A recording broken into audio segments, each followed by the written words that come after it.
Okay, I'm going to call this school board meeting to order, and we'll move down to approval of the agenda. 2.1, changes to agenda and approval of agenda, and we do have one change, consent agenda correction to item 8.20.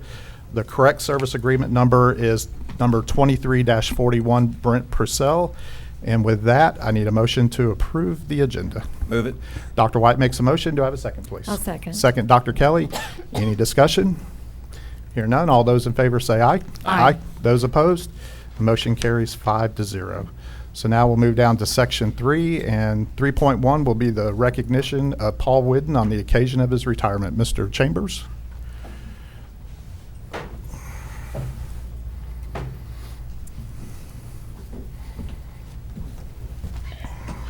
Thank you, Mr. Bryant and School Board. This one is what I would call a bittersweet moment. So we have the retirement of Mr. Paul Whidden, who has been a staple in this school district for over 26 years. And I can remember 25 years ago walking into the office for an interview, and Mr. Whidden was sitting in there in that interview, and I'll never forget that. And I say that because at that point in time, you could tell the type of administrator and the type of educator and the type of person Mr. Whidden was, and then the type of person that he still is. This is an individual for over 26 years here in Okaloosa County, as well as numerous years in the state of Alabama, who was a teacher, who was a state championship coach, who was an assistant principal, who was a principal, who always led by doing what is right for students. And when you talk with him, whether it's students, whether it's teachers, whether it's staff, one of the words that I always love to say is he describes them as great. And he truly, truly believes that. And when you walk around the school with him, whether it's in the hallways or whether it's in the classrooms, he knows who the students are.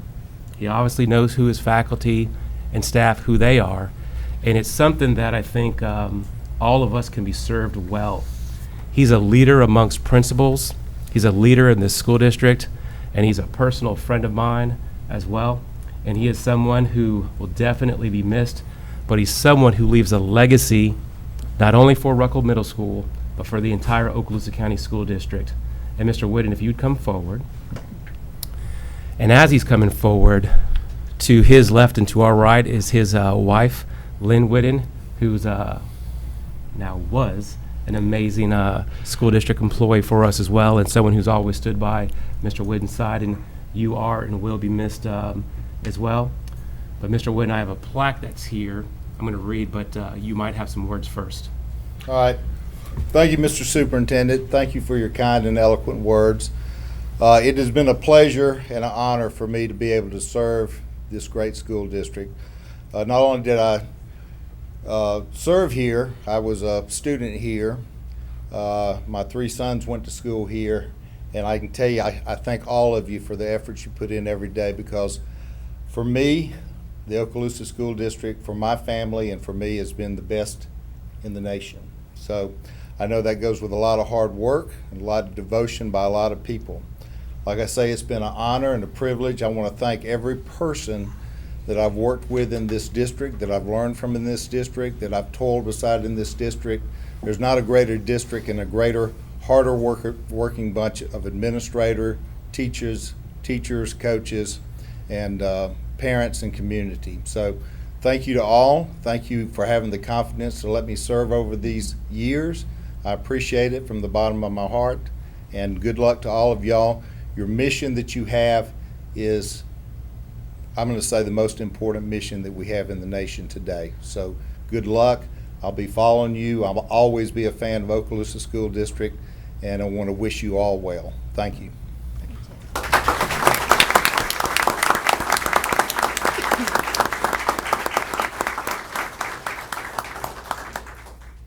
This says, and Dr. Kelly, if you come join me. This says, in grateful recognition of the dedication, achievement, and leadership of Paul Whidden, admired and respected for 26 years of distinguished service to Okaloosa schools, presented with respect and high esteem by myself and the Okaloosa County School Board. Dr. Kelly, if you present this to Mr. Whidden. You know you're going to be missed. The chair will be filled. The person will be sent. So you've been an honor and a pleasure.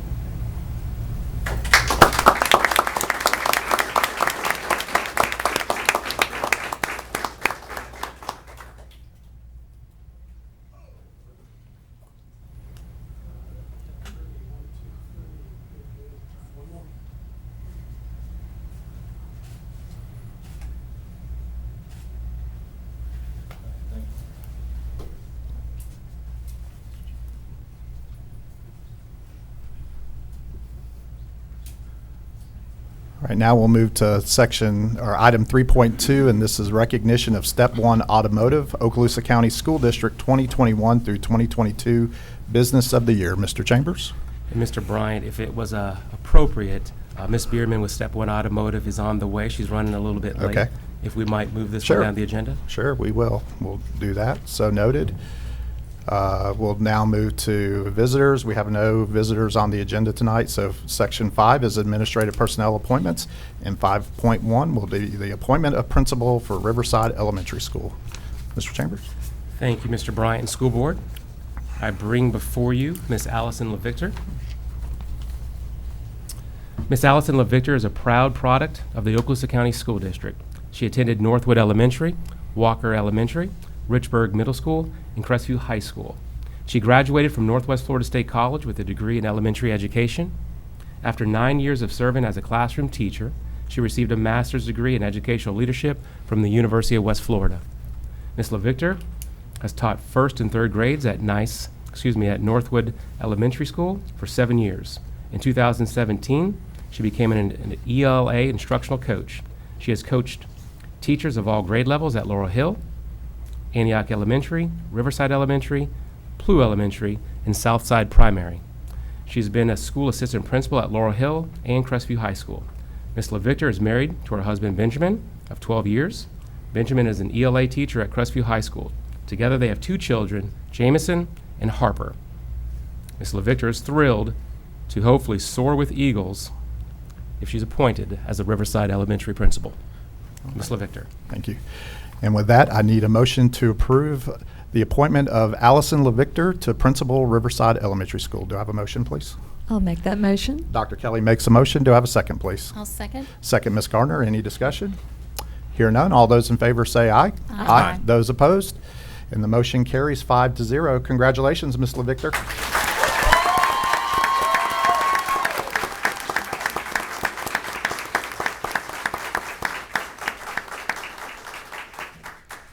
Thank you so much, board members, Mr. Chambers, Mr. Horton, Dr. Hale, Ms. Lightbourne. Thank you all for your continued support of me and all the schools in which I've served.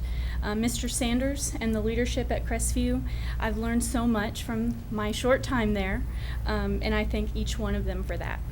Also, I want to thank my supportive family, my son Jamison and my daughter Harper. They're always so flexible and willing to stay late if mom has another meeting. And of course, to my husband, Ben. Without him, I wouldn't be able to do any of this. He's always there and he's my rock. I look so forward to working with my group back there at Riverside, all the faculty and staff there. I'm thrilled to be their new principal, and I look forward to working with them, learning with them, and growing with them. Thank you again so much for this opportunity. Congratulations.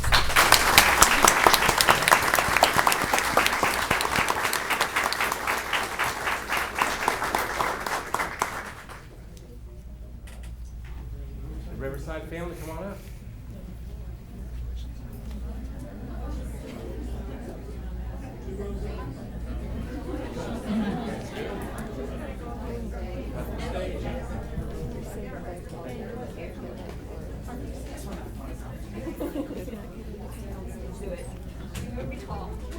Get on the stage too.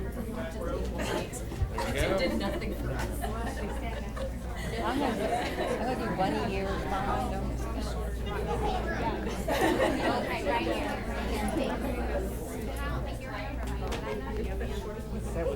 Good group right here. Yeah.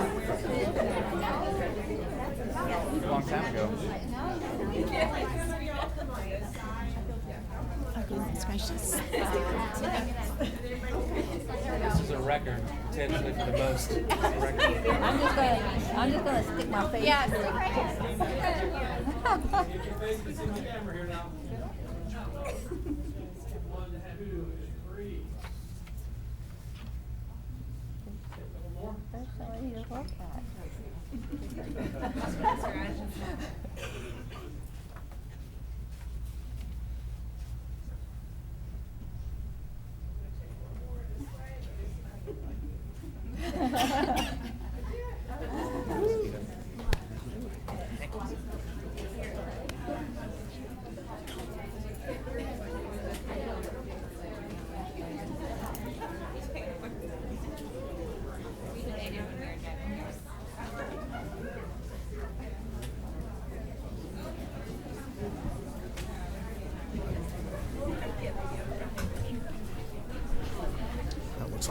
this last one done before public hearing.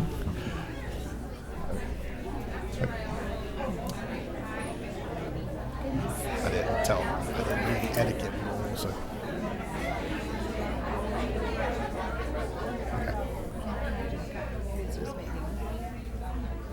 Okay, so now we're going to move down to 5.2, and this will be the appointment of director for budgeting as recommended by the superintendent for approval. And Mr. Chambers, I'll turn it over to you. Thank you, Mr. Bryant and School Board. I bring before you Miss Linda Bush. I know. I didn't. Ms. Bush is a lifelong resident of Okaloosa County and a product of the Okaloosa County Public School System. After graduating from Crestview High School, she attended college and received a master's degree in business administration with a concentration in accounting. Ms. Bush and her husband, Ryan, have been married for 25 years. They are proud parents of son RJ, who works with his dad and grandfather in their family-owned business, and daughter Jenna, who is about to begin her senior year at Southeastern University in Lakeland, Florida. Ms. Bush has over 20 years of accounting experience and a proven record of strong leadership. She is proud and honored to be using her accounting and leadership skills for the benefit of our school district that played such a vital role in her education. Ms. Linda Bush. Thank you, Mr. Chambers. And with that, I need a motion to approve the appointment of Linda Bush for Director of Budgeting as recommended by Mr. Chambers. Do I have a motion to approve that? I move that. Ms. Savanchek, I'll give that to you. Do I have a second? I'll second. Second, Dr. Kelly. Any discussion?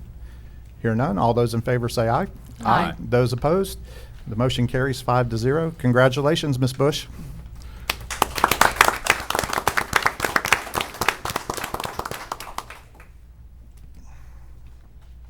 I want to thank Mr. Chambers and each of the school board members for entrusting me with the responsibility of serving as budgeting director. I also want to thank Julie Perry, not only for her superior leadership as chief financial officer, but also for her inspiring passion to providing the most financial benefit to our students. I look forward to all that our school district will accomplish in the years to come.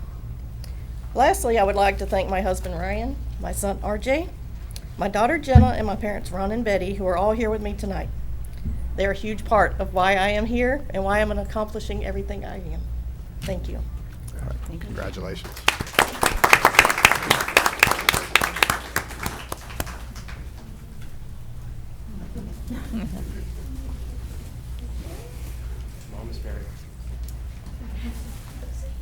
Thank you very much. Thank you. Thank you.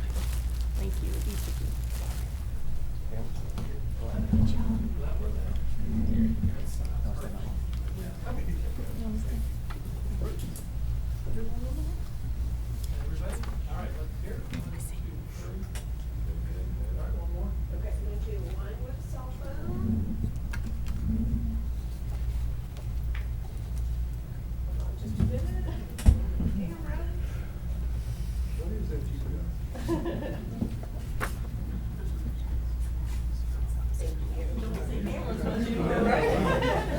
Thank you again. Appreciate it.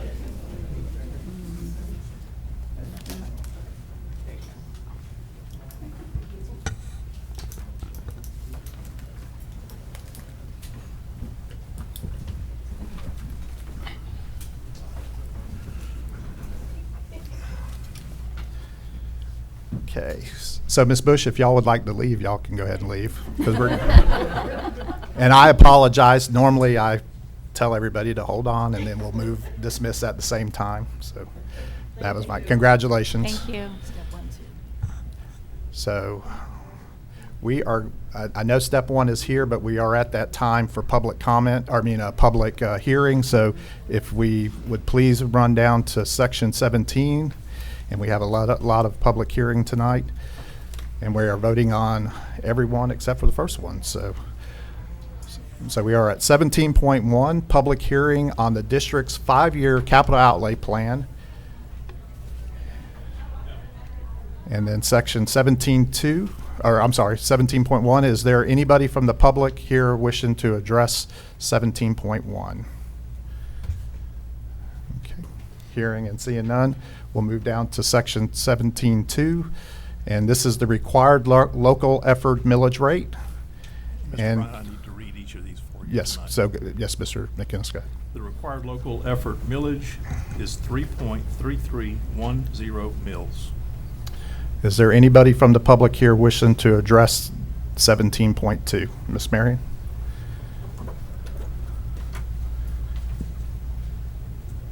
Hi, my name is Kara Marion, and I live in Niceville.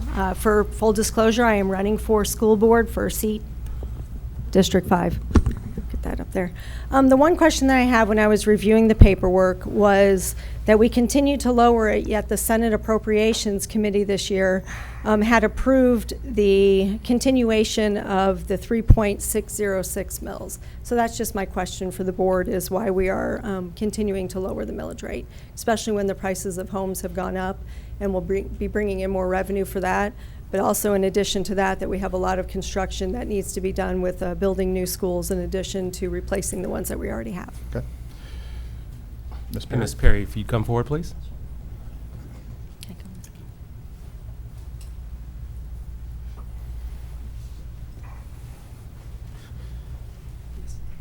The required local effort is set by the state of Florida. It's what we are required to levy in order to collect all the FEFP money that the state provides. And it cannot be used for any kind of capital purposes. And Ms. Perry, is there a way to raise that millage? No, sir. Okay. Thank you. Thank you. All right. With that, I need a motion to approve item 17.2, the required local effort millage rate. Do I have a motion, please? Move it. Dr. White makes a motion. Do I have a second, please? Second. Second, Ms. Garner. Any other discussion? Hear none. All those in favor say aye. Aye. Those opposed, motion carries 5-0. 17.3 is the basic discretionary operating millage rate of 0.748 mils. Is there anybody from the public here wishing to address item 17.3? Hearing and seeing none, I need a motion to approve. I'll move it. Ms. Vanchek makes a motion. Do I have a second, please? I'll second. Second, Dr. Kelly. Any discussion? Hear none. All those in favor say aye. Aye. Those opposed, motion carries 5-0. 17.4 is the capital outlay millage rate of 1.500 mils. Is there anybody from the public here wishing to address item 17.4? Okay, hearing and seeing none, I need a motion to approve item 17.4. Move it. Dr. White makes a motion. Do I have a second, please? Second. Second, Ms. Gardner. Any discussion? Hear none. All those in favor say aye. Aye. Those opposed, the motion carries 5-0. 17.5, total millage levy.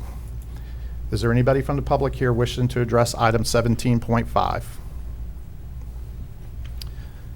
Seeing and hearing none, I need a motion to approve item 17.5. Mr. Chairman, that total millage levy. Oh, I'm sorry. Is 5.5790 mils. Yeah, okay, thank you.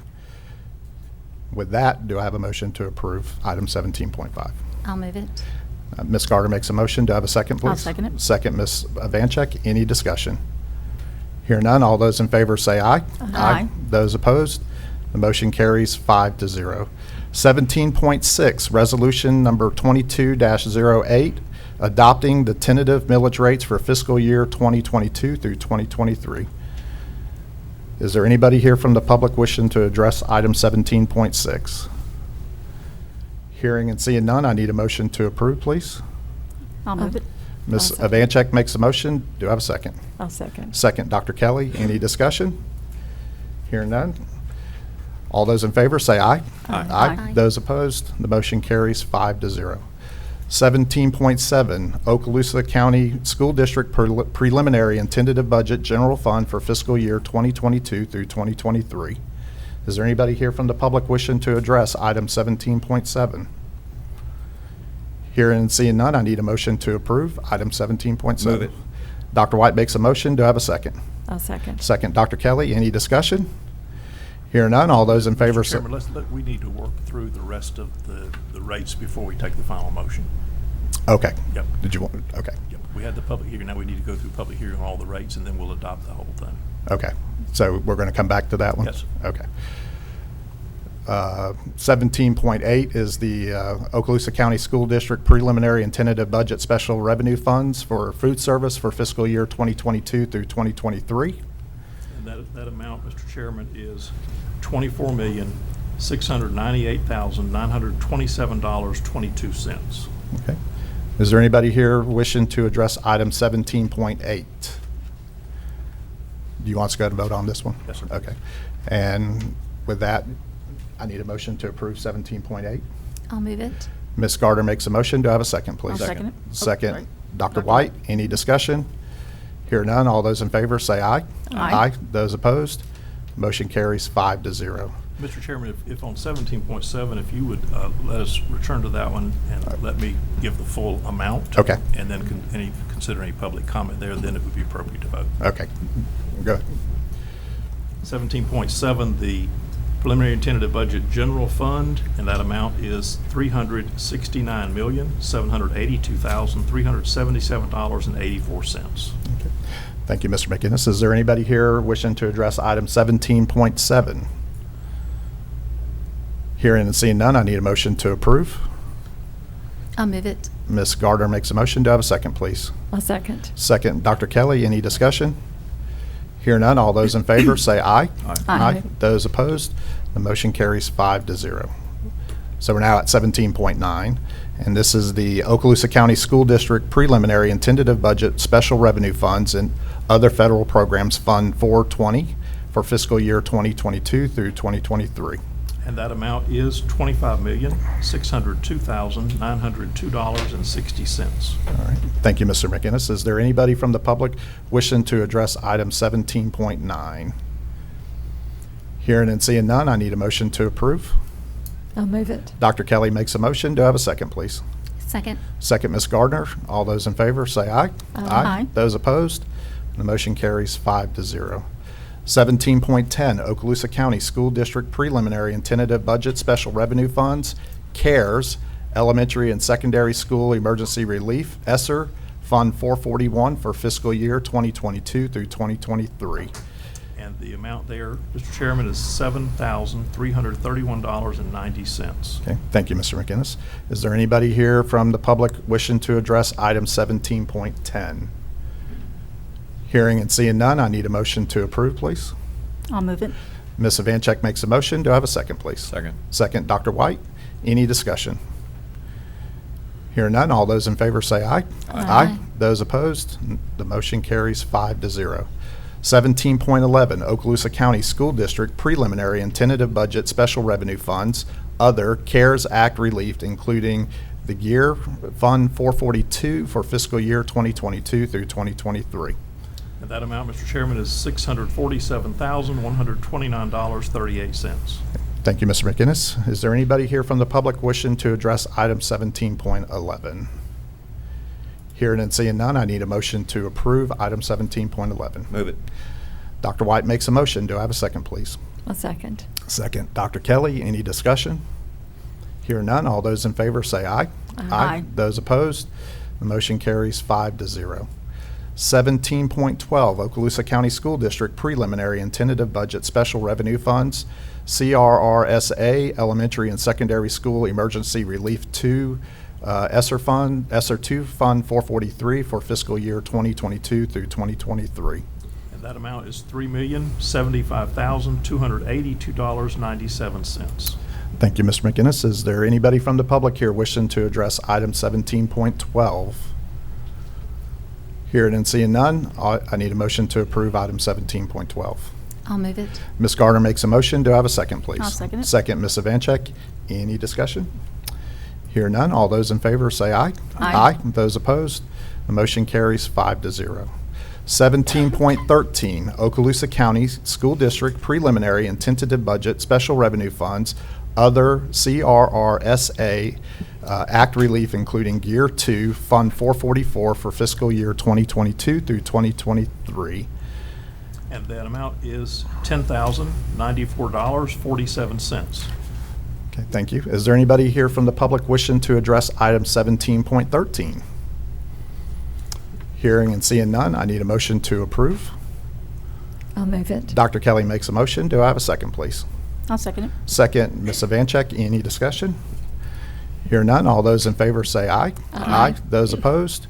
The motion carries 5-0. 17.14, Okaloosa County School District Preliminary and Tentative Budget Special Revenue Funds, ARP, Elementary and Secondary School Emergency Relief 3, which is ESSER 3, Fund 445, for fiscal year 2022 through 2023. And that amount is $30,002,692.95. Thank you, Mr. McInnes. Is there anybody here from the public wishing to address item 17.15? Hearing and seeing none, I need a motion to approve. Dr. White makes a motion. Do I have a second? I'll second. Ms. Gardner makes a second. Any discussion? Hear none. All those in favor say aye. Aye. Those opposed? The motion carries 5-0. 17.15, Okaloosa County School District Preliminary and Tentative Budget Special Revenue Funds, Other ARP Act Relief, Fund 446, for fiscal year 2022 through 2023. That amount is $1,964,333.28. All right, thank you, Mr. McInnes. Is there anybody here from the public wishing to address item 17.15? Hearing and seeing none, I need a motion to approve. I'll move it. Ms. Evancheck makes a motion. Do I have a second? Second. Second, Dr. White. Any discussion? Hear none. All those in favor say aye. Aye. Those opposed? The motion carries 5-0. 17.16, Okaloosa County School District Preliminary and Tentative Budget Special Revenue Funds, Miscellaneous Internal Funds for Fund 490 for fiscal year 2022 through 2023. That amount is $15,993,183.31. Okay. Thank you, Mr. McInnes. Is there anybody here from the public wishing to address item 17.16? Hearing and seeing none, I need a motion to approve item 17.16. Move it. Dr. White makes a motion. Do I have a second? Second. Second, Ms. Garner. Any discussion? Hear none. All those in favor say aye. Aye. Those opposed? Motion carries 5-0. 17.17, Okaloosa County School District Preliminary and Tentative Budget Debt Services Funds for fiscal year 2022 through 2023. The amount is $21,533,248.01. Is there anybody here from the public wishing to address item 17.17? Hearing and seeing none, I need a motion to approve. I'll move it. Ms. Garner makes a motion. Do I have a second? I'll second it. Second, Ms. Evancheck. Any discussion? Hear none. All those in favor say aye. Aye. Those opposed? The motion carries 5-0. And Mr. Chairman, I'd like Yes. to make sure that the minutes reflect that I voted in the affirmative for 7.16. Okay. Did you get that, Mary? Okay. 17.19, Okaloosa County School District Preliminary and Tentative Budget for fiscal year 2020. 17.18. Oh, I'm sorry. My mouse went down. 17.18 is the Okaloosa County School District Preliminary and Tentative Budget Capital Project Funds for fiscal year 2022 through 2023. And that amount is $224,785,412.04. Okay.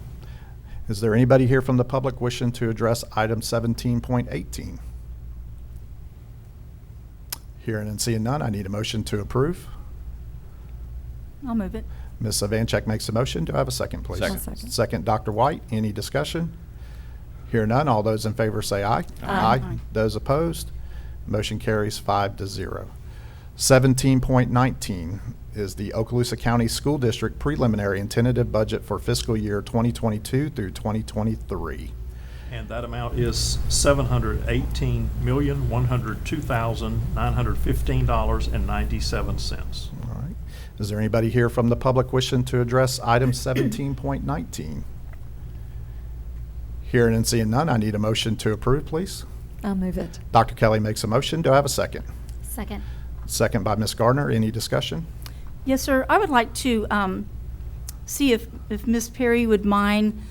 This amount is elevated from in the past, but the very simple explanation that she could give, if she doesn't mind, so that I know we went over this in the workshop, but in case the public didn't watch that, if she could kind of explain why that number is so large, because, well, you're going to tell, so Thank you. Yes, yes.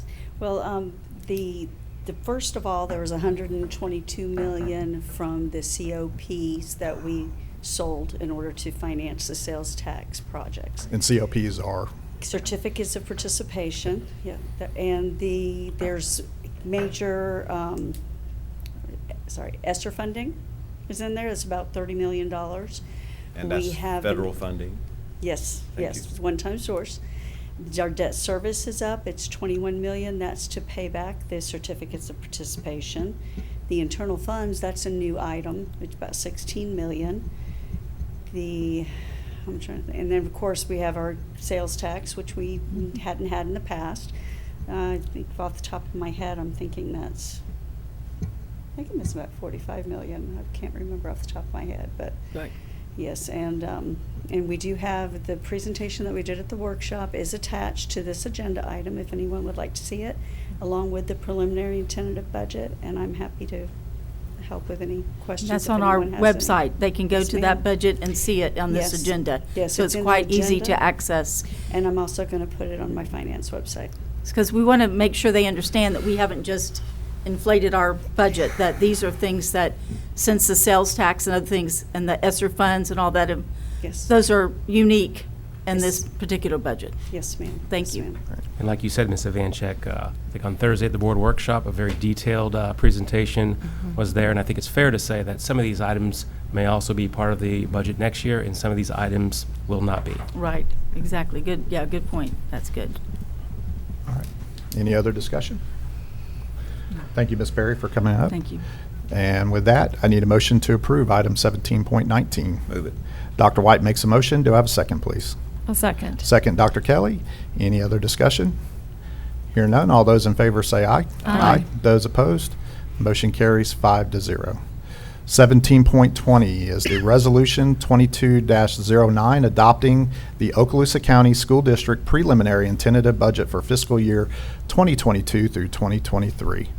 Is there anybody here from the public wishing to address item 17.20? Hearing and seeing none, I need a motion to approve item 17.20. Move it. Dr. White makes a motion. Do I have a second, please? Second. Second, Ms. Gardner. Any other discussion there? Hear none. All those in favor say aye. Aye. Those opposed? And the motion carries 5-0. So now we're at 17.21, and this is public hearing for the adoption of revised school board policy 01-21, the wellness policy. Is there anybody here from the public wishing to address item 17.21? Yes, sir. Please state your name, please. Hi, Craig Marion, address is on file. The minutes say that there's going to be a presentation on this. Is there any discussion, or you're adopting a policy? Is anyone going to come tell us what's in this wellness policy for Is it- comment? I mean, I was under the assumption based on where it says that there's going to be a presentation by Mr. Russ. Sorry, I don't have it in front of me, but is there somebody going to be Well- explaining what's in this policy or what the changes Well, to you're this here, policy you're here are? that right now, so, I mean, if you want, our attorney can explain that to you, so. I'm going to have the same question on the next agenda Yeah. item as well, so. So- save so- Thank you. Yep. This particular policy, the revision is to, I believe, just a reference to a committee that is part of the wellness program. And that's what was done to this policy. Right. And it was just, This is an existing policy. Right, it's a That's current being policy. modified. Mhm. Right, And just all a board members revision received made. this Right. earlier, so you had an opportunity to review it. right. And it's attached to the, and it's minor things like moving off from the Sunshine State standards, which we don't have anymore, and a couple redlined things that, it's attached to the agenda. So it's very minor things. So specifically, if you look at Section B, the subsection 1, subsection A, one of the changes, the Okaloosa County School District will assemble a representative wellness committee through the School Health Advisory Committee. So that was an adjustment. And I believe, if I'm not correct, there's another piece that was changed where it still referenced the Sunshine State standards within this policy, and we no longer have the Sunshine State standards. So that was revised out So that was struck out. And then also in that subsection 3, employee wellness, that committee, the SHAC committee, so to speak, was put in there. And you'll see a strike of subcommittee and just a verbiage language of representative, and then a strike of that, and then to who, so just very basic language there. And then as you continue to go through, I believe that was one other piece where instead of just school, it's now not on the school website, but the district website. But this is a wellness policy that we've had in place with some few minor revisions. And I think, as you said, this is attached to our agenda, that anybody that'd like to go in and look at this, it has been attached to it. And the format in which we publish these is a red line format so that the public and the board can be aware of the changes proposed.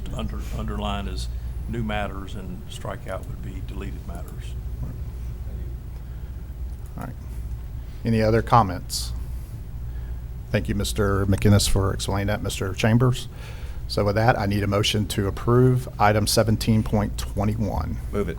Dr. White makes a motion. Do I have a second, please? I'll second. Second, Dr. Kelly. Any other discussion? Hear none. All those in favor say aye. Aye. Those opposed? Motion carries 5-0. So 17.22, public hearing for adoption of revised school board policies, Chapter 10, communicable disease. And is there anybody here from the public wishing to address this? Did you? If it's minor, sorry. Yes.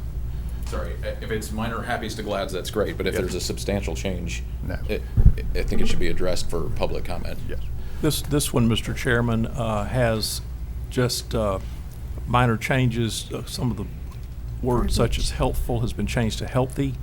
And there is a change here. The superintendent or designee shall work, instead of jointly, it's together.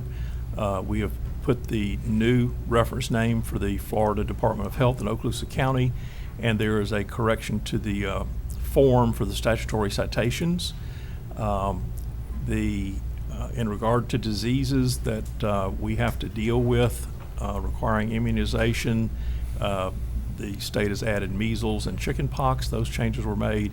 And then just 2 other references to the Department of Health. There are no 4 or 5 other references to the Department of Health having their name changed, and a couple of other statutory citation corrections. Okay. All right. Anything else? And I believe those are the changes at the very bottom of the policy. Of course, we've updated the references to laws implemented in the revision dates. Okay. All right. Any other discussion? Anybody else from the public wishing to address this item? All right. So with that, I need a motion to approve item 17.22. Move it. Dr. White makes a motion. Do I have a second, please? Second. Second, Ms. Gardner. Any discussion? Hear none. All those in favor say aye. Aye. Those opposed? Motion carries 5-0. 17.23, public hearing for adoption of a new job description for teacher on special assignment, alternative programs, and DJJ. Is there anybody here from the public wishing to address item 17.23? Hearing and seeing none, I need a motion to approve item 17.23. Move it. Dr. White makes a motion. Do I have a second? I'll second. Second, Dr. Kelly. Any discussion? Hear none. All those in favor say aye. Aye. Those opposed? The motion carries 5-0. And then finally, 17.24, public hearing for adoption of a new job description for intervention coordinator presented by Lee Hale. Is there anybody here from the public wishing to address item 17.24? Hearing and seeing none, I need a motion to approve item 17.24. I'll move it. Ms. Gardner makes a motion. Do I have a second? I'll second it. Second, Ms. Ivanchek. Any discussion? Hearing none, all those in favor say aye. Aye. Aye. Those opposed? Motion carries 5-0. So now we are going to go all the way back up to section 3, and it is my understanding that 3.2, the recognition of Step 1 Automotive, Okaloosa County School District 2021 through 2022 Business of the Year. Their representative is here now. Thank you, Mr. Bryant, School Board. And we do have Miss Maureen Bierman, who's with us today. And before she comes up, I do want to take this opportunity just to say a few words, because I also have a few things to read as well, and it's going to take a while. So you might as well just have a good seat. And I want to start off by saying one of the things that I think we're blessed with in this county is that we have a community, we have businesses, and we have partners who really work with us in order to help us have the school district that we have today. And we thank each and every one of them. And Miss Maureen Bierman in Step 1 Automotive, though a lot of this is about the work that they do with Pryor Middle School, and they do substantial work with Pryor, which is a blessing to those students, faculty, and staff. But Step 1 Automotive is also a group that partners with the school district as a whole, whether it be the Teacher of the Year banquet, whether it be working with other schools, whether it be helping with our administrative leadership summit. Step 1 Automotive is always someone that we can count on to partner. But then they also go, or have gone, but I would say above and beyond.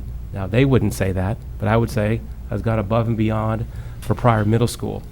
And Step 1 Automotive Group is our 2021-2022 Business Partner of the Year, and we've also nominated Step 1 Automotive for the Florida Commissioner's Business Recognition Award, which we have not heard word yet at this point, but if Step 1 Automotive's not in the running, I don't know who could be. Right. But a little bit of information. So Step 1 Automotive Group is an automotive group that finds the importance of connecting their business to the needs of the community, specifically through a local partnership with Pryor Middle School in Fort Walton Beach. Over the last few years, Step 1 has become a vital component in the success of students at the school through various contributions and services.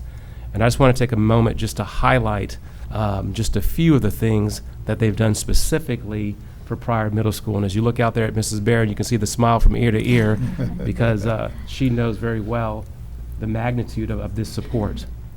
First of all, in partnership with the Shalimar Eye Care, Step 1 has provided eye exams and glasses for 30 students completely free of charge.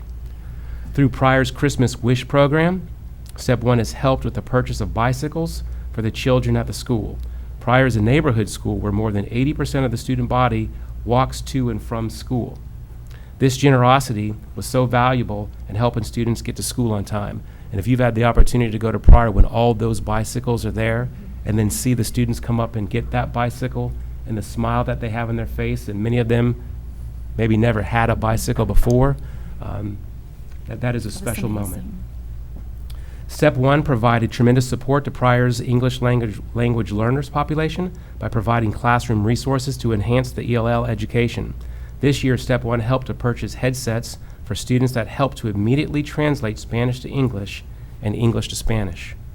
Step 1 supported the Pryor staff with a pancake breakfast and small gift bags that included a gift card for Walmart, which helped cover the cost of supplies for their classroom. Throughout the year, Step 1 brings in a food truck. You need to bring a food truck over here. Step 1 brings in a food truck free of charge for the teachers to enjoy a nice lunch. This year, Step 1 also provided mini grants for the teachers to help provide individual classrooms with supplies they may need. Teachers were able to purchase things like flexible seating, headphones, motivation posters, and others to enhance the classroom instruction.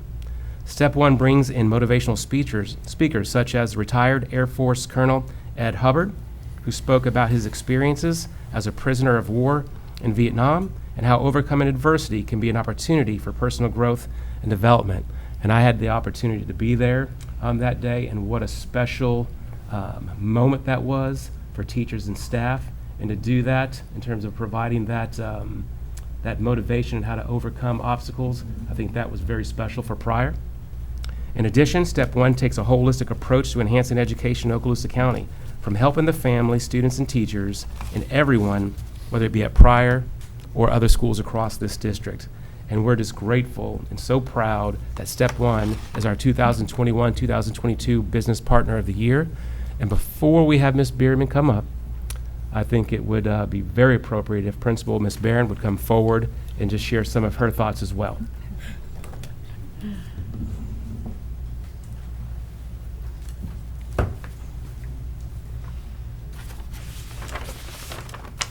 Thank you, Mr. Chambers. I'm wearing black today to represent Step 1. I do just want to say that I think Pryor has had great success, lots of learning gains. Our lowest 25% has made amazing gains, and I think a lot of it has to do with not only our wonderful and caring staff, but having business partners like Step 1. Specifically, Step 1 has done so much to not only motivate our students, all kinds of students, our lowest quartile of students, our ELL population, our ESE population, all of our students have benefited in one way, shape, or form from Step 1's generosity. Most of the time, I feel bad about calling to ask for something else, but usually I don't have to, because Maureen will email me and ask, what can we do for teachers during Teacher Appreciation? What can we do for students with your holiday project? What can we provide? What can we help with? And they come in there, and I mean, it is a professional organization. They come in, all of them. There's a big crew. They bring Spanish speakers so that they can speak to our Spanish population. We've been able to make so many gains because of their financial generosity, and not just financial, but also just their support of our school in every way, shape, or form with whatever we ask, and sometimes don't even have to ask. So it's amazing. I've never really had someone adopt us before, and just to be able to ask for things and get them, it's amazing, and I love it, and I just want to thank them so much. Thank you just doesn't even explain what all they've done, but I just want to thank them. So thank you very much.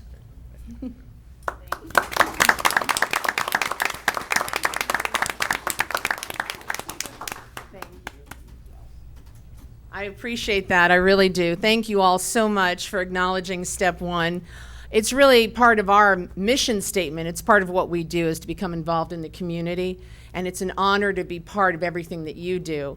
And while you're thanking us, really it's all of you that deserve to be thanked for all the hard work you put in, from everybody on this board all the way down to every teacher in every school.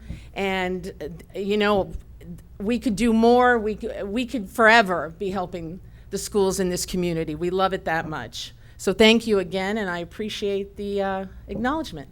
Thank you very much. Oh, all of us?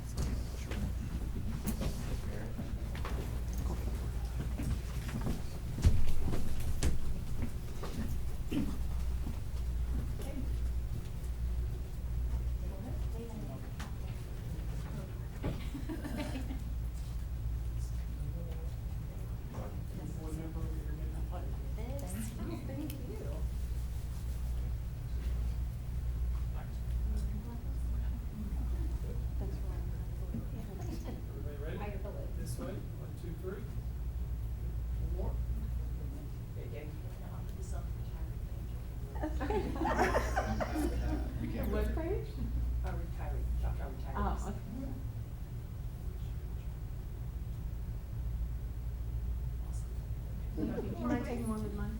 I'm sorry. That's fine. Let me get my chance here.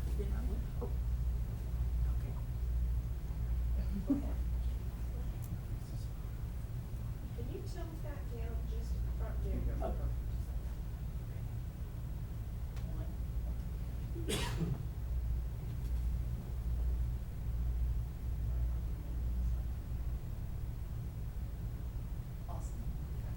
Thank you.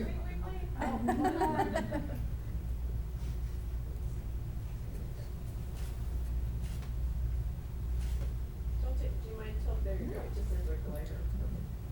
Like that. Thank you. Thank you.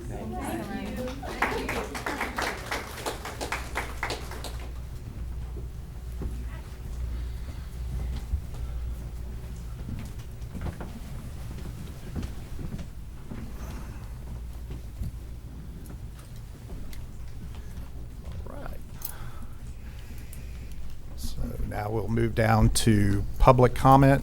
6.1, members of the public desiring to address the school board, Form MIS 5241, public input and/or discussion of agenda items. And Mr. McInnes, if you would, go ahead and read off the rules. Yes, sir. Visitors and speakers tonight will be allowed 4 minutes of speaking time. We would ask that you state your name and address for the record when you begin your presentation. Your remarks should be addressed to the chairman, and any questions will be directed to the chairman. personal attacks against officers and personnel shall be excluded from your presentation or your discussions.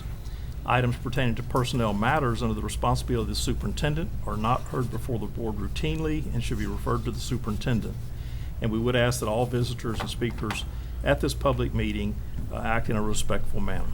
Okay, so before we bring the blue cards up, I do have a question for you, sir. So all of these items have asked, and this is what they state: school board, R-rated movie, Diane Kelly, false accusations. All these have Diane Kelly false accusations on there. I don't know if this is the appropriate venue to have this discussion regarding any accusations against any of us school board members. How do you interpret that, Well, sir? no, sir, the rules have been stated that personal attacks are not to be part of these presentations, so if it's a valid issue relating to an education issue or matter, that's appropriate, but personal attacks are not appropriate. Okay. What's that? Stating a fact is not a personal attack. It is if you're going to mention names up here. That's not what this is. This is a business meeting here, and it's not necessarily here to, to attack us or say anything that, is personally against one of us or all of us. So, that's why I feel like, this is something, if it's between one of us against, what they might be here to talk about, I'm just trying to make sure we're doing the right thing here. Yes, sir, it needs to be related to business of the school district, the school board, an educational matter. May I address? Okay, I will give you your time. Yes, sir. So hold on. Let him finish. And those are appropriate comments. I mean, Okay. if it's, I can't tell from what's written there if it's just a personal attack against a board member or if it deals with an educational issue, so I'm not certain. Okay, so Mr. Marion, I will let you come up and I will let you start, but I will stop you if I feel it's inappropriate. Okay. My name is Craig Marion. In all transparency, my wife is running for school board against Okay. Dr. Kelly. To be clear, this is a matter of school board issues because a member of the school board attacked my daughter. Dr. White and Ms. Evencheck were there. They were present for Okay, it. hold on for a second. Now, this is obviously an issue that was. Can you stop my clock, please? We got Okay. you. We're good. So this is obviously an issue of something that has happened away from the school property itself. It was away from the school property Okay. with a school board member acting, stated as a current school board member, Okay. discussing discipline in the school and decisions by the school district, or school board, excuse me, and the results of discipline, which are, to the best of my knowledge, protected. And if we are falsely spreading rumors, wearing the school district, school board member badge around the community, that grievance needs to be taken up somewhere. Okay. Additionally, if the school board is using their position and resources to defame people, I think this is a very appropriate forum to address these concerns. Okay. As it is a business meeting, Yes, sir. this is business that the school board members are conducting away from the comfortable chairs here. Okay. So I don't hear a comment, though, that this happened at a school function or on a school campus, so. It is not school function or school campus. It is directly related to school board discipline and an allegation that my daughter was at fault for an investigation that never took place regarding a teacher showing an R-rated movie to 5 children. A school board member stood up and said, your daughter, she used these words, what she said is, the child was at fault. So in front of a public forum, a school board member stated matter-of-factly that my daughter was found at fault by the school board for a teacher showing an R-rated movie to 5 minor children. This was a campaign forum, not a work-related forum. So. This is a campaign. who addressed issue. herself as a current school board member. Okay. So, Mr. McInnes. If this is about ongoing campaign matters, this is not the forum to discuss that. This is not about ongoing campaign matters. This is about a school board member defaming my daughter. This, Well, this would not be the forum to make a complaint about that kind of conduct. So, I mean, the board is not in a position to act on a complaint like that against a board member. So you're going to allow school board members to use their position and their resources to wave a report around the community, say, I have this report, and then stand up in public and say, your daughter was found at fault. And you're telling me there's nothing, I can't address this in this Sir, forum? We were not present for this meeting. I was not there. I'm not suggesting that Lamar White and Miss Linda Evachek were there. I've got it on tape.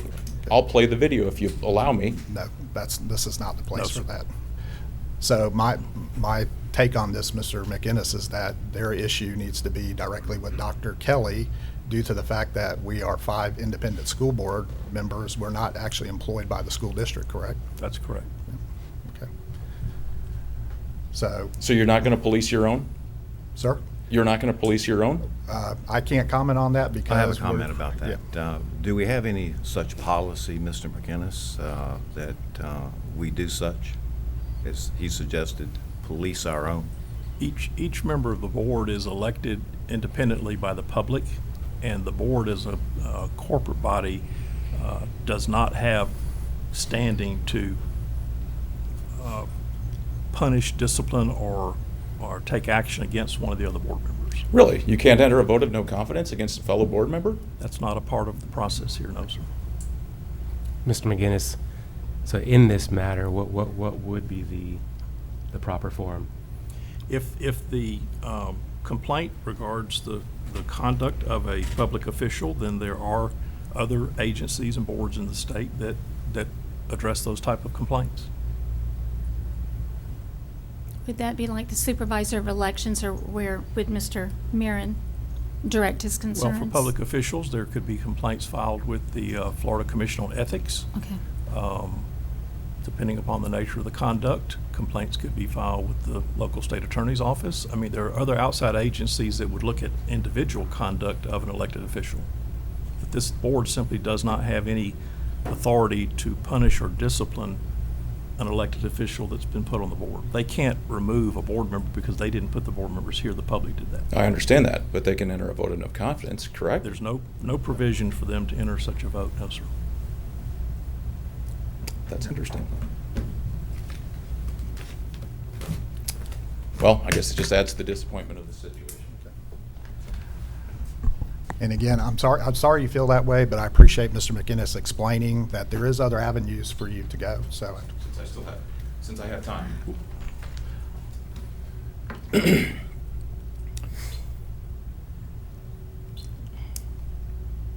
We've been told by this board in the dealing with this process that there is legal advice given by Mr. McGinnis that the school board doesn't talk about discipline of faculty.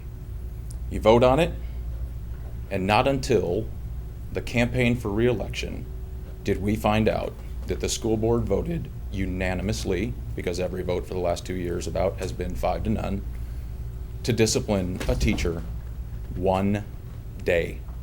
1 day, 5 children, 4 to 5 class periods, a disgusting, vile movie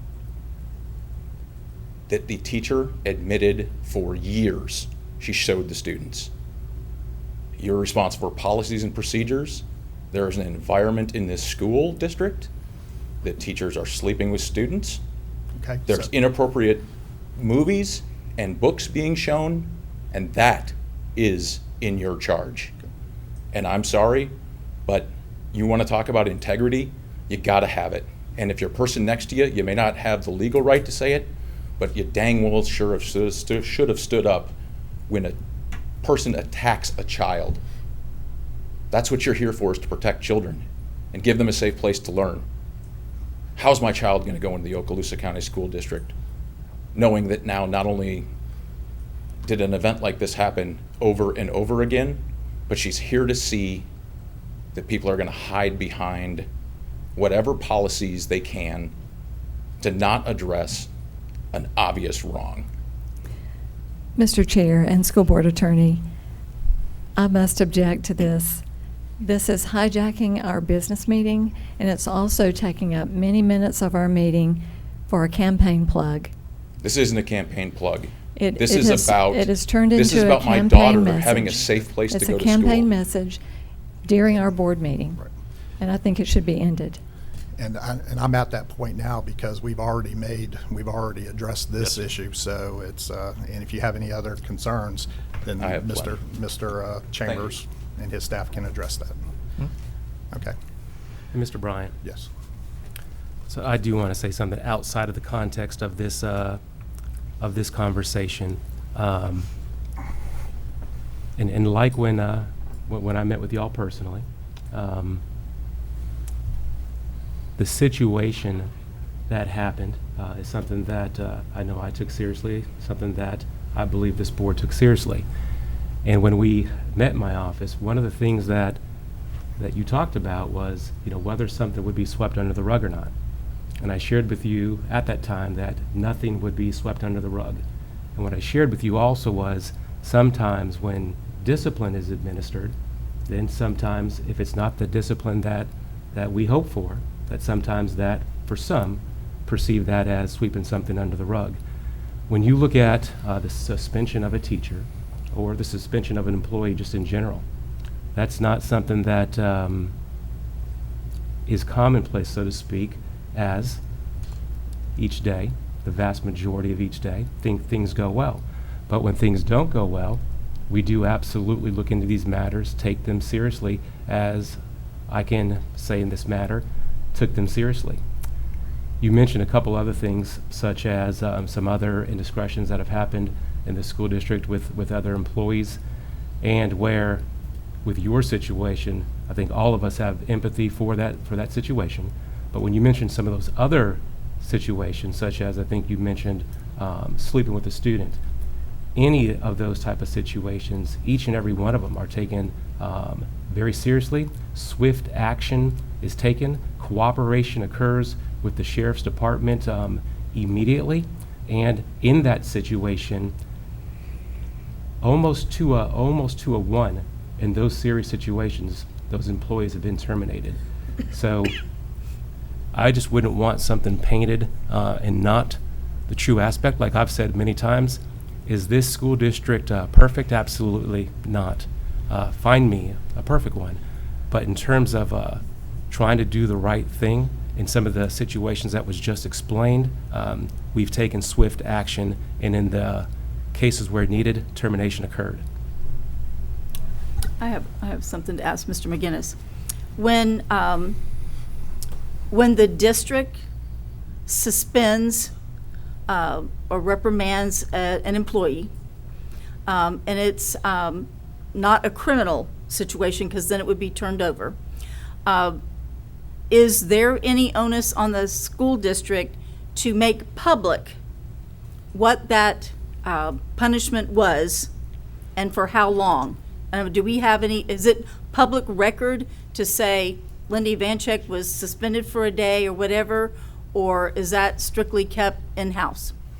Well, those matters are voted on in a public meeting, and those items are on a published agenda here in front of you. If you suspend an employee, you vote in a public meeting on that suspension, and that's there. Once those actions are taken and the appeals times have run, that becomes a matter of record in a personnel file, and certainly the public has certain access to certain portions of personnel files. But the district doesn't release that and say any kind of newsworthy or news medium. No, you don't have an obligation to publish every disciplinary action that's taken against employees, but once again, when it's all concluded, they are matters of public record. In that employee's personnel personnel file. Right. that any citizen can look at. That's Is that correct. for us tonight, what the public will see will be an employee number, correct? That's correct. Right, the name is not used. That's correct. No, we may know, but sometimes, yeah, okay. Right. All right, so I'm just going to move on to item 7. This will. We actually have 3 other people that have district issues to address. Okay, well, the issues that I see on here are the exact same issues as the first, which is, what was being said to my colleague here, Dr. Kelly. So if you're going to address something that's away from that, then you're free to come up here and address that. District issues. Okay, so it's not written on here what the district issue is. It just says Diane Kelly false accusations, all of them. District issues. Campaign. It's a campaign moment. And then we also, Mr. McInnes, Do we have a card for the, If you would allow us time to come up and talk, then you would hear what our district issue is. Does Okay. it involve the board as well? There are some aspects that do, but you're not even allowing us time because you're being protected. No, I'm not being protective. You heard what Mr. McInnes said. This is not the place to come against any of us school board members from something that didn't occur right here at a board meeting or anywhere on school property. That's what he explained. There's processes for you to go if you have a problem with any of us. He just. Portions that she wants to talk to are about. Again, I'm going by with what's on the blue card, so that's what I'm going by. Like for me to fill out. What are you going to state? That's what you would put down here. What are So you? you need to censor what I'm going to talk about accessing school district records. I don't understand why this is not a school district issue that you're trying to censor. I am not. I'm only going by what was on the blue card. That's all I'm doing.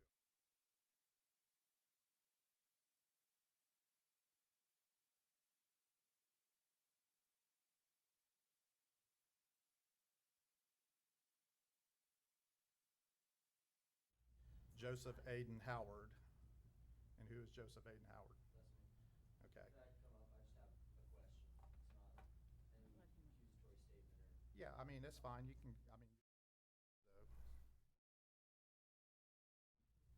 All right, so hi, my name is, let me get this right. My name's Joseph Howard. I'm Paige Howard's brother, most importantly. I'm from Denver, Colorado, so I'm not familiar with the school district, and I just have a few questions. You can cut me off if I do step out of line on this, but I just have the question. Seeing the video that was posted, it was, I believe, and you can correct me if I'm wrong in stating this, both the teacher and the student were at fault. I was wondering if that was found by the school board or where the fault was found. That's just my only question with this. Those are in public records documents that you Okay. may request. Okay, and where do I go for that to 833-4300 is one source.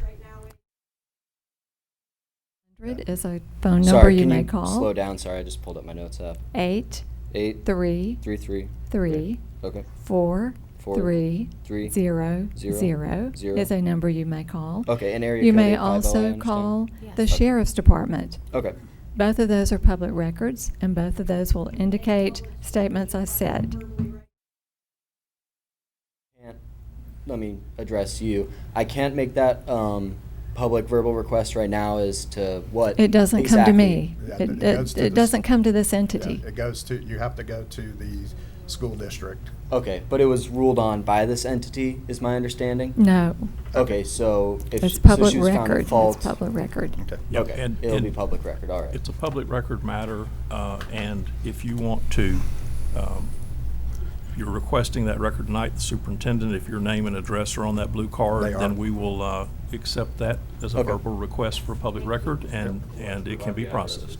No, Yeah. yeah, I was going to say the address isn't on here. It just says on file. Okay, You'll need to get that information for us before you leave, so we All will right. know where to provide the record. I understand. All right, thank you. Thank you.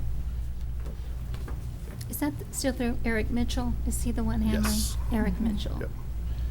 So now I have, Well, I'd just like to also add, there is a direct link on our school district website, and I've used it many times to get public records.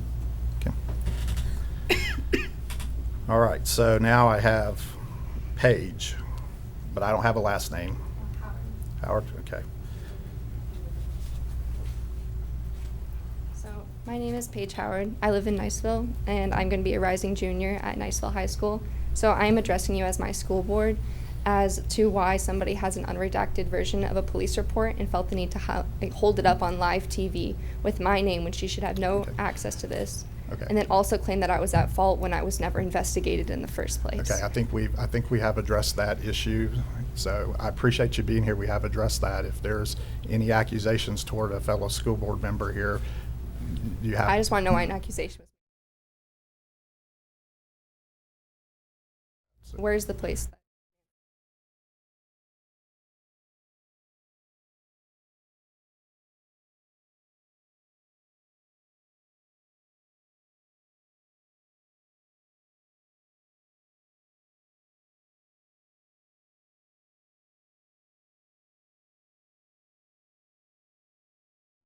We have addressed how you can address any concerns regarding any of us through the ethics department.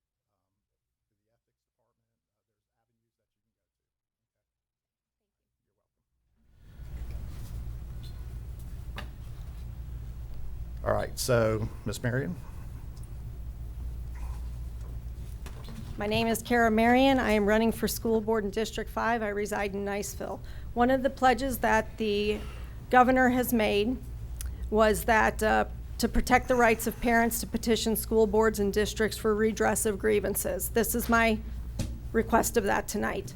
Although I am a candidate, I am here now as a mother of one of 5 child victims of a Niceville high school teacher who for years has been utilizing unapproved curriculum in her classroom. Okay, if I can An stop you, obscene if I can laden- stop you, Ms. Marion, real quick. So I just wanted to address that particular issue has already been resolved, and that employee is no longer with the school district either. This is about the record being released. Okay. So I'm addressing the school district issue that I have. Okay, all right. The obscene-laden rated R movie, Alexander. The egregious act on the teacher's part left unchecked by anyone over her constitutes a form of social-emotional learning and for which is unlawful in the state of Florida. The school district released this report. Article 2, Section 8 of the Florida Constitution, which you all took an oath of office to swear to include our superintendent, swearing to uphold and defend the Constitution of the United States and of Florida against all enemies, foreign and domestic. Section 8 reads, Ethics in government. A public office is a public trust. The people shall have the right to secure and sustain that trust against abuse. Paragraph 2 states, a public officer shall not abuse his or her public position in order to obtain a disproportionate benefit for himself or herself. And the Florida state statutes codify the article of the Constitution with the following statutes Mr. concerning Chair, public Ms. Marion, officers hold on and for a second. employees. Mr. McInnes. She's addressing issues of public officer ethics and conduct. At and which our those- superintendent and is as those well. Within the jurisdiction of this body. Okay. So the superintendent, The superintendent is a constitutional elected officer. yes, and he's part of our, and I'm here to address. That if it's a complaint against an elected official here, there are appropriate boards and agencies that are set up to hear those. Yes, and I filed my complaint, and I've already sent a letter Okay, and an then- email okay. to the governor. But I'm here addressing the school district with the issue I have with the school district not managing records appropriately, which Mr. Chambers is over. So can I please continue my, But in regard to your comments about the ethical conduct, that's not a matter that this board has any jurisdiction to hear. Ethical conduct goes to the Commission on Ethics. That's the appropriate place. I understand that. I've spoken with you about this already 3 times on the phone. Yes, ma'am. I understand that. I am here now, and I understand you do represent the district and the board, so put on whatever hat you need to right now, because I'm talking about a district issue. And have you reviewed that issue with the superintendent? I'm doing that right now. Well, it's appropriate that you review it with him before you bring something to the school board and let the superintendent try to address it. No, that is not correct. When I already addressed something with the superintendent, and he can probably vouch for this, he encouraged me to come here to address things, even if I didn't get a chance to do it with him. He did that in September and August, if you recall. I do when not we were. recall encouraging Okay, you you spoke to with come me to on a the school phone. board It was meeting. about the masking Now, and the you have every- vaccination issue. You have every right to come to a school board meeting, but to say that what I encourage you to do or not to do, I'm not going to agree to that, but you always have every right to come to a school board meeting, which I appreciate. Right, but we can't talk, obviously, unless it's something that we screen through you guys first. I've spoken with you already. I'm now speaking with the superintendent through the chairman. Yes, ma'am, I understand that, but what I'm saying is if you're talking about, you've mentioned here access to records, that would be under the superintendent's jurisdiction. Absolutely, It would which be is the school. appropriate to look at that, and I'm just simply saying that would be the appropriate path, would be to present that concern to the superintendent and let him take a look at that. Then let me ask a question. When I came here with the rated R movie, you guys didn't stop me and tell me that I needed to do it before I came to the meeting. Why are you doing it tonight? You came here previously to discuss that matter at a school function. No, I had never spoken. I spoke to the principal about the rated R movie, and he did nothing for 8 days, so I approached the board with the superintendent. You did. You and did the- not and the stop me then. superintendent was then You did not stop took me care of then and that. tell me that I needed to redress this somewhere else. But you are doing this now, and it's very obvious to all the people that are out here watching this why you are doing this now. You are trying to censor us and mute what No, is ma'am. going on in this school district and with our board. No, ma'am. And this is inappropriate. Your issue with a school and a student was not an issue with an elected official sitting at this table, and we've explained where those type complaints are properly taken. I understand that, and I'm talking to the superintendent, who just happens to be an elected official also. You've already said that we can't talk about anything unless it has something to do with the school district. This has everything to do with the school district unless you're telling me that public records requests go through the school board. No, ma'am.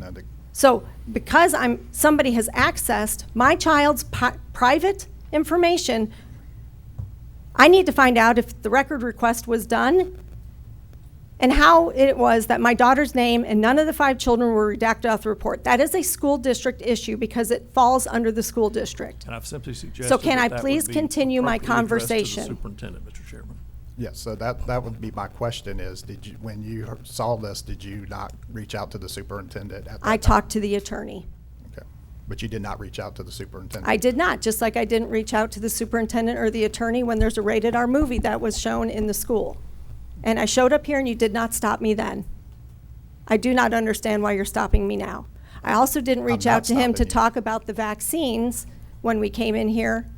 I did not go through him first for that either. But now you're telling me I have to go through him first before I talk about this. No, ma'am, I'm just relaying what the attorney has said here, is that there's proper channels for you to go. I understand you're lawyering up. I I'm am not trying to lawyering up. I'm discuss just- a school district issue. And you Okay. guys are not allowing me to No, do it ma'am. in public, in a How much public time- forum. How much time does she have left? The time. A minute. You had 3 minutes when you interrupted her. I had 3 minutes left when you interrupted me. Okay. I'll let you proceed, so. The Florida statute codifies the article of the Constitution with the following statutes concerning public officers and employees. The standards of conduct for public officers and employees, which are our teachers as well, is that they will not corruptly use or attempt to use in his or her official position any property or resource that is not within his or her trust. Okay, that is within his or her trust, and they will not do that to secure a special privilege. It also states the disclosure of certain information. A current or former public officer may not disclose or use information not available to members of the general public. An unredacted report is not available to the public. I want to make that very clear per this statute, okay? And it's gained by reason of his or her position. So somebody who has a position either in the school district or on this board has illegally accessed records that do not have minor children's names redacted on them. Those, from my understanding from our conversation, Mr. McGinnis, is that they have now been returned to the district, is what you have guaranteed me, but they were released. How was that unredacted report with 5 minor children's names in it released to a board member Okay, your time. and used your time in the is- public? Your time is up. And your question is noted, and we'll turn that over to you, sir. All All right, so now we'll move down to section 7, and this is committee and staff reports, and this is in-county travel, and 7.1 and 7.2 is out-of-county travel. This was workshop only. And now we are to section 8, consent agenda. 8.1 will be the approval of the consent agenda. Do I have a motion to approve the consent agenda? Move it. Then, Dr. White makes a motion. Do I have a second? A second. Second, Dr. Kelly. Any discussion? Hearing none, all those in favor say aye. Aye. Those opposed, motion carries 5-0. So now we're down to section 9, and this is superintendent's human resource recommendations. 9.1 and 9.2 are information only. 9.1 is employees on administrative leave, and 9.2 is deferred retirement option program. 9.3 is out-of-field report for the 2022 through 2023 school year. I need a motion to approve. I'll move it. Ms. Vancheck makes a motion. Do I have a second, please? Second. Second, Dr. White. Any discussion?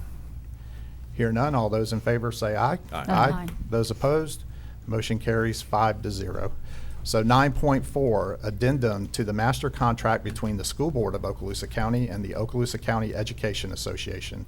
I need a motion to approve, please. Move it. Dr. White makes a motion. Do I have a second? A second. No, go ahead, Tom. Second, Dr. Kelly. Any discussion? Hear none. All those in favor say aye. Aye. Those opposed, motion carries 5-0. 9.5 is employee separations. I need a motion to approve, please. I'll move it. Mr. Vancheck makes a motion. Do I have a second, please? Second. Dr. White makes a second. Any discussion? Hear none. All those in favor say aye. Aye. Those opposed, motion carries 5-0. 9.6, personnel recommendations. I need a motion to approve, please. Move it. Dr. White makes a motion. Do I have a second? Second. Second, Dr. Kelly. Any discussion? Hear none. All those in favor say aye. Aye. Aye. Those opposed, motion carries 5-0. 9.7 is employee transfers. I need a motion to approve.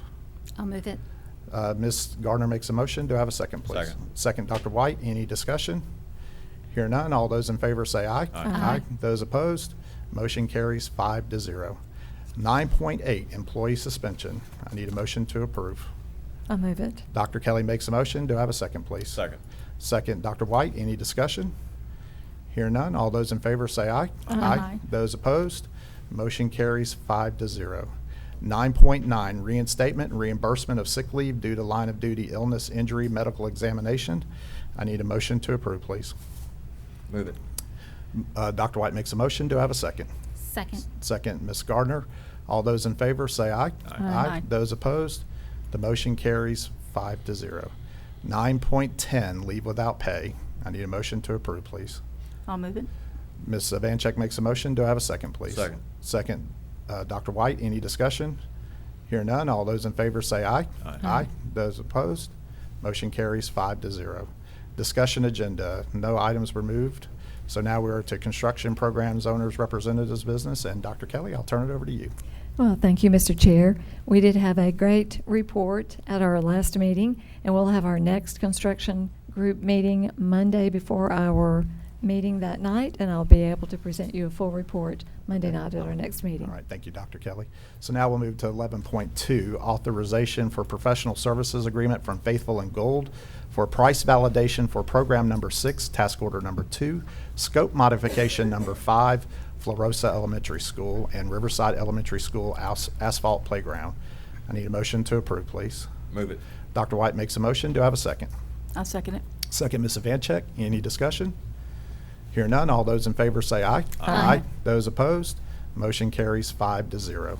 11.3, authorization for professional services agreement from Faithful and Gold for price validation for program number 6, task order number 15, scope modification number 1, Davidson Middle School grading and drainage repair project. I need a motion to approve, please. Move it. Dr. White makes a motion. Do I have a second? Second. Second, Ms. Gardner. Any discussion? Hear none. All those in favor say aye. Aye. Those opposed, motion carries 5-0. 11.4, TPM program number 6, task order number 15, scope modification number 1, Davidson Middle School grading and drainage repair project. Need a motion to approve, please. Move it. Dr. White makes a motion. Do I have a second? I'll second it. Second, Ms. Vancheck. Any discussion? Hear none. All those in favor say aye. Aye. Those opposed, motion carries 5-0. Section 12 is information technology seat management contract. We had no items under that business today. And Mr. McInnes, I'll turn it over to you, sir. No report. Thank you. Item 14 is superintendent's business. 14.1 is out-of-student trip request. And Mr. Chambers, I'll turn it over to you, sir. Thank you, Mr. Bryant, School Board. As you know, on Thursday, I think we had a healthy discussion. I was not here, but we had a healthy discussion as it pertained to the budget as a whole. And I just want to thank Ms. Perry, Mr. Horton, and everyone in terms of putting that together. This past Thursday, I was at my daughter's orientation going to college, and I did want to share with this board, next Thursday on August 4th, she actually moves into college, so we have to do a bunch of moving on that day, so unfortunately won't be able to be here at the board workshop, so I hate that, but I will be here at the board meeting that night, but I'm going to have to get my back ready for this heavy lifting, but I do just appreciate it, so thank you. Well, we do tell our employees families first, and that includes our administrators and our superintendent, so family first. I appreciate You need to be that. right there with your daughter. And thank you to Mr. Horton, our deputy superintendent, for stepping in on Thursday. So, all right, so now we'll move down to board members' announcements and requests for information. And Ms. Gardner, I'll start with you tonight. Yeah, thank you. Just a reminder that the tax-free week started today. That does include our school supplies, but also clothing items. And as expensive as things are right now, every little bit will help. Also, to remind everyone to check the district website as far as the many locations of our community. It's having some supply drives that are out there. Hillary's done a nice job in putting out where those locations are going to be that our community can stop by and drop off some supplies. Also, that I mentioned last Thursday, but it's again worth repeating, that Pepper's, the Mexican restaurant, has 4 different locations. They are going to be passing out backpacks free as long as the supply lasts. So I would recommend getting there early. I have to say our human resource has done a fabulous job in getting out information on the different positions that are still needed. And I know this Wednesday, the 27th, there is a job fair that's just right next door at Edge Elementary. We are really in need of our educational support positions. There is bus drivers, substitutes, mechanics. It was quite lengthy to the point that my printer didn't even print off the bottom part of it right there. I had a friend to tell me that her son is going to be taking classes at the college up here, and that she was looking into doing some part-time, that maybe her son could take some classes. And I know our principals, if they can, will be very flexible on some of these hours. So if you're 18, and I think, Dr. Hill, we've said with a high school diploma that there are some positions, so please go on the website and look, because we do need these positions. And you can go on the webpage, you can contact Human Resources to provide, to look up more of this information. Again, this coming Wednesday, 10 to 1. And Dr. Held, please let your department know, and we've said many a times that what a great job they're doing in trying to get that word out right there. Let's see, I just would like to welcome back, I think next Thursday, our teachers' first official day, and following Wednesday, I know our students will be starting back. And I'd like to welcome back all of our employees and to thank our new employees that have selected Okaloosa County and that are joining Team Okaloosa, because there are other districts very close by that they could select, so we do appreciate them. And I did just mention that teachers back to work. I know Miss Dr. Kelly might be stepping on your toes there. I'll stop right there. It's okay. But regardless of your job, be great, be strong, and give these kids the very best that you have. And if you're in need, and this is for all of our employees, if you're in need of support, please ask for help. And if the first person, and again, this is for all of our employees, if the first person didn't really hear you, go to a second person, go to a third person, because it takes all of us really working together. And I would always tell my employees that don't be embarrassed or afraid to ask for help. It's easier to help you if you're only up to your ankles or your knees, maybe in quicksand. But when you sit back and you don't ask for the support you need for whatever reason, it's hard to pull you out of quicksand. We can do it, but it's hard when you're waist high or up to your shoulders. So do not hesitate. There are a lot of resources out there for help, your peer, your grade level, your principal. Again, keep asking, even if you have to take it to the very top. But teaching, working in, being an employee, working with students, it's difficult, but there is support out there for everyone. I was out visiting schools, and that's what kind of made me think of that, and just talking with some teachers that were out there and some principals, and they were telling me what they're in the process of doing. And I want to do a shout out to Grant Meyer. Grant has been an administrator before, but in talking to some principals, and this time of the year, principals are under a lot of stress. There's a lot of angst if the schools are going to be ready or not. So as I was questioning them and asking, who have you reached out to? What are you doing? Without a doubt, every single one of them have mentioned Grant Meyer. He knows, he's had that sick feeling, am I going to be ready beforehand? And once they shared with me the problem, they went right on with reassurance that Grant is on top of it. He's either called them, he's been out there to watch, walk around or to see whatever's going on. So just a shout out. I like recognizing people that when they are, they're out there working hard. And I realize that you can, your principals are talking to, your teachers, but do not talk to a custodian right now. They do not want to sit and chit chat with you. They are waxing floors. They are working very, very hard at this point.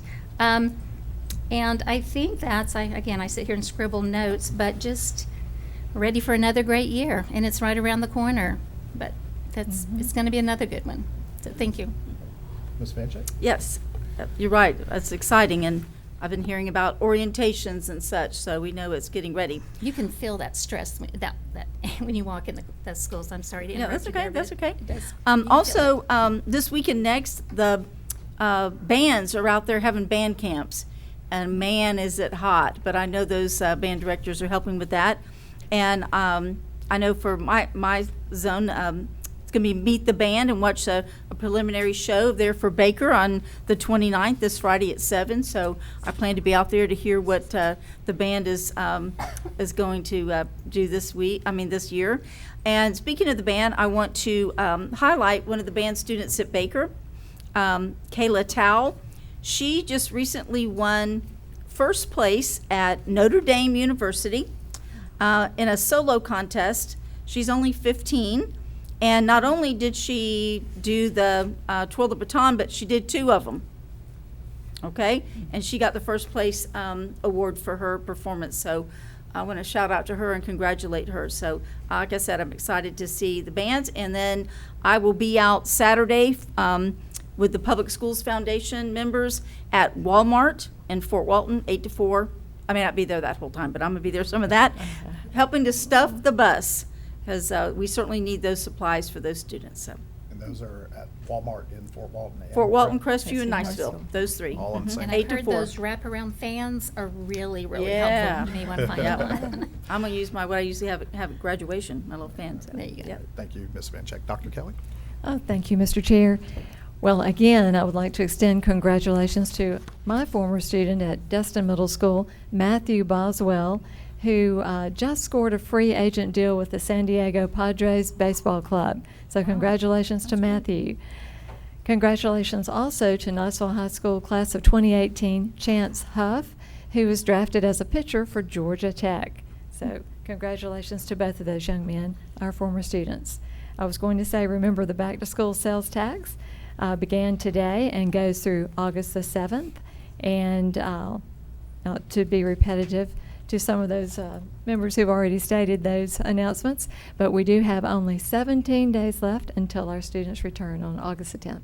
And that's all I have. All right. Thank you, Dr. Kelly. And Dr. White? Yes, thank you, Mr. Chairman. And just to reiterate that the budget presentation that we had tonight and the PowerPoint that we looked at on Thursday at length, that all would be in our workshop, and I understand now that the budget's been approved. Ms. Perry will be posting that on the school district's finance website. So I'd like to let the public know that that's there, that they can take a look at, and maybe they won't have to spend as much time with it as we did, but it's there for their use. Thank you, Mr. Chairman. Thank you, Dr. White.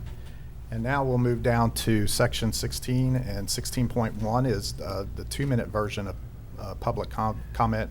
The public wishing to address the board with Form MIS 5241, public input and/or discussion of agenda item, and we do have 2 blue cards for the 2-minute version. And Ms. Marion, I'll allow you to come up. Kara Marion, still live in Niceville. I'm going to continue with a former employee of Okaloosa County School District. Admits in a video on the 14th of July that they are in possession of non-redacted investigation reports containing confidential student information. Those records are housed only as the custodian of the school district. That was a school district investigation. I need to know and I need answers for why a person was given unredacted copies of minor children's names in a report that was an investigation on a teacher, not on students, because FERPA, federal law, and Florida state law states that they cannot be released unless you have in writing from the parent or the student that that is okay for those to be released. So I would like an answer to why non-redacted reports were released to anybody, and I did not give authorization, and neither did my child in writing. I don't mind answering. This is the first time you and I are speaking about this matter. We do have school board policy and HR procedures, which I don't have with me right now I at this have it. time, which I appreciate, but I'll be more than happy to set up a time and speak with you about that. I've already spoken with your attorney about it. So you would not like to speak with me about that? Oh, I'd like to file for an investigation to be done, absolutely. Yes, ma'am. So if you want me to do that by doing a formal MIS complaint or whatever I need to do, I'll be happy to do that, or I'll be happy to meet with you, and then you can take the notes for figuring out how And I a think non-redacted report that's housed at the school district was released to somebody to show on TV with 5 minor children's names not redacted on it. Yes, ma'am. I'll be more than happy to meet with you. But the report was not shown on TV. We have pictures and videos of it. I'm going to read in my remaining time that I have. Time's up, Mr. Chairman.